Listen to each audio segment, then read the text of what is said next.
I just want to talk a bit about immigration. Actually, I know people go, "Oh, immigration again," but I mean, we we've grown to expect the Tories to renege on their you know promises to deal with immigration. I mean, how many times have we heard that now? But it seems like they've done a complete about turn now, because they're now saying that they want to pursue economic growth through immigration. So, so apparently the OBR, the Office for Budget Responsibility, who sort of make financial projections, don't they, for the government, and they're saying, yes, you've got to keep immigration higher than 200,000, above 200,000 net a year, in order to pursue this growth. Again, I don't understand this continual pursuit of growth. It's like, it's certainly not for our benefit, is it? Seems to be for the sort of globalists, but to actually, I mean, that is outrageous, isn't it? They've turned it the other way. They're going to pursue high immigration. Well, there's a number of contradictions there. The first thing is, obviously the Tory party is no longer the Tory party that anybody would recognise from as short a period as 20 or 30 years ago. Essentially, it's now another social democratic party. The pursuit of growth through immigration is not something which would occur to any normal Conservative for the last century. It is the sort of economism, and I'll come to that later, the sort of economism that would have been only acceptable in left of centre parties. But then the Conservative Party of today is not the Conservative Party, it's not any sort of Conservative Party, frankly. It's become so liberal on so-called human rights issues, things like gay and trans rights, that Penny Mordaunt is indistinguishable from any Labour or Liberal politician, for instance. But that rot started under David Cameron and George Osborne, who introduced gay marriage, which is something which many people belonging to traditional faiths, not only Christian faith but Muslim faith, would object to. When I say economism, I mean the idea that the central feature of the country is the economy. It's as if the people are just workers. Yeah. They're just worker ants working for the good of the economy. The economy apparently is an end in itself. Having the biggest economy is the most important thing that any government should pursue. It's totally incompatible with another agenda, because we're simultaneously told that we must have growth, but we must also be green. Well, the two are totally incompatible. If we're going to become green, we have to cut back on growth, especially growth in the demand for energy. I mean, whether you believe in the green agenda, whether you think that there's any truth to the idea that all climate change is anthropogenic, well, most of us have doubts, and having watched Lembic Erpic explain at great length in GB News that it's all a complete fantasy, and that many of the protagonists of climate change have a strong financial interest in pushing various nostrums, you can basically say the green agenda is nonsense, but the government is pursuing it simultaneously with a policy to grow the economy.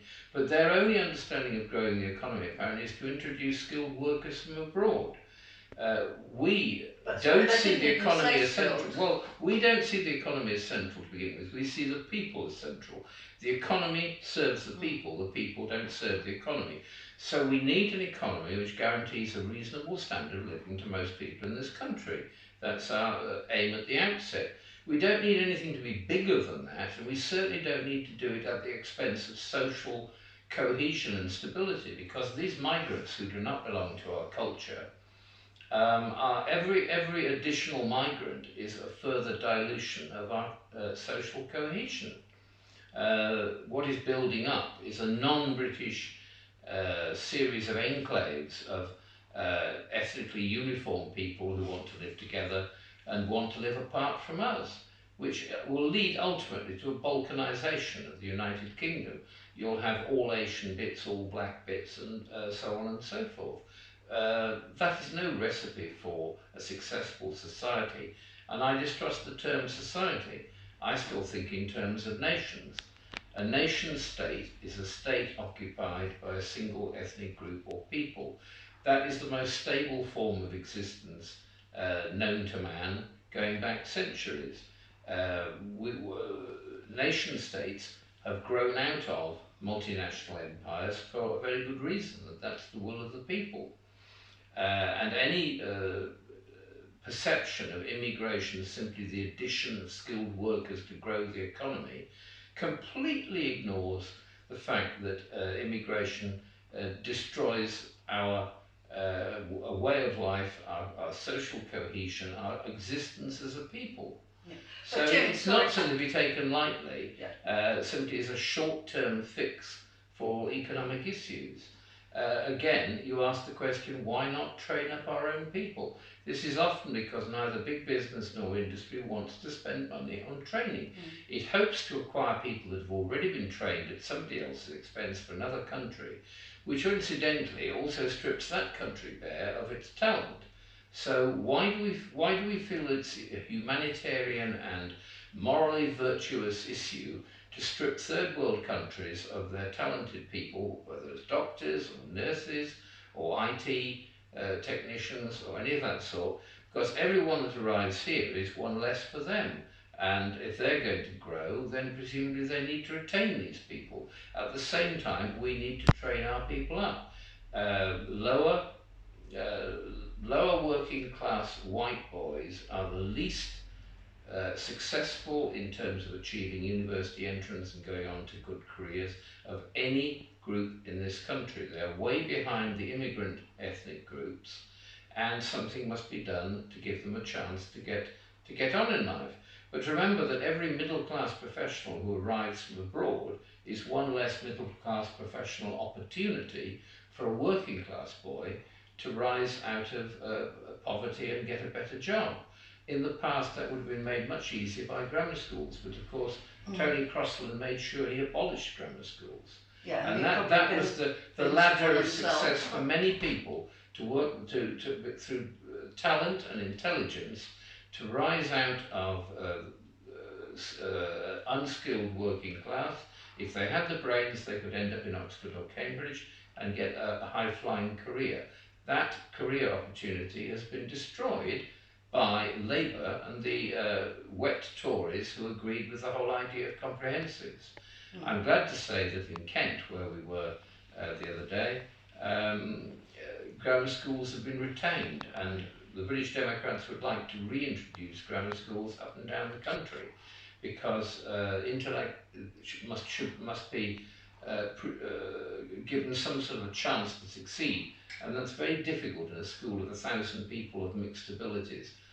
Mixed ability teaching simply doesn't work. The best thing to do is to give the highly talented individual an environment in which he's free to develop, and that can be done best in grammar schools. But anyway, Jim, back to immigration, and as I say, they didn't even necessarily say that these were going to be highly skilled immigrants, because they could all be like delivery drivers, because I keep hearing about, cost of living, people have got to make a choice between eating and heating, but yet I see no diminution of the amount of delivery drivers in my local high street. So but there's even less good grounds for importing low-skilled talent, because we have plenty of low-skilled people of our own. But they're trying to keep them on benefit. Bringing in foreigners simply means that our people's wages go down because of the iron laws of supply and demand. If there is an oversupply of workers, then the wages will go down. I speak from knowledge, because as a security officer, our terms and conditions of employment have gone steadily down over the 30 or 35 years I've been in security. We used to have things like time and a half for over 40 hours and other privileges which have been eroded by the availability of cheap labour, first of all from Eastern Europe and then from a wider field.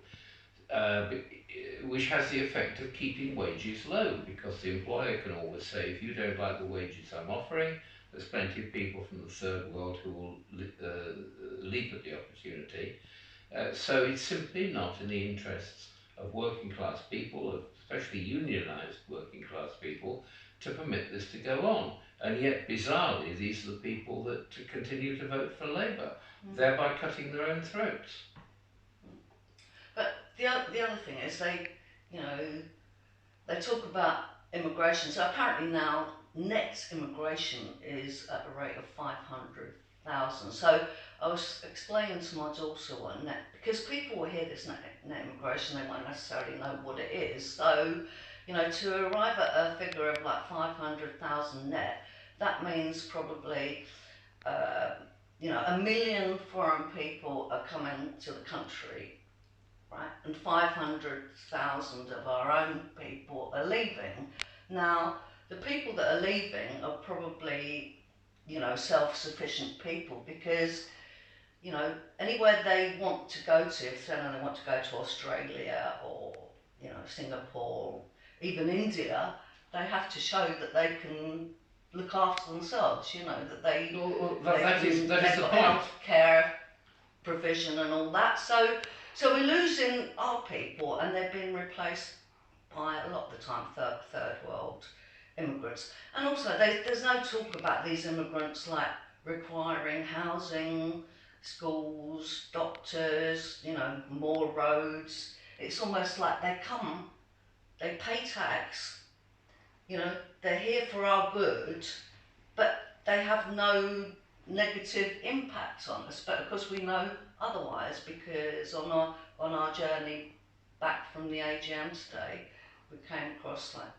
Essex countryside, and you can see these whole new towns sprouting up, can't you? The whole question of immigration has been turned into an emotional issue rather than a rational issue. The point is, we don't need immigration. The net growth of the native population is minimal.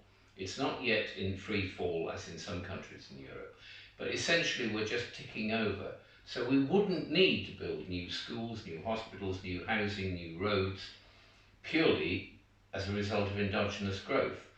But the level of immigration, which, as you say, if the net level is about 500,000, then the gross immigration will be far higher. It was James Callaghan, a Labour Prime Minister, who pointed out the people leaving were not the same as the people who were arriving. The people who were leaving were white, and the people arriving were by and large non-white. But it's worse than that. As you pointed out, the people who are leaving are largely successful, self-employed people. We are not exporting poor people to the continent to do menial jobs. We're exporting highly successful people who want to go abroad because in many cases they find the economic conditions in this country are disadvantageous. They cannot take an invention and make it work because government is simply not interested, and the city is not interested in financing them, and so on and so forth. So we're exporting talented people, and we're importing by and large low talent people.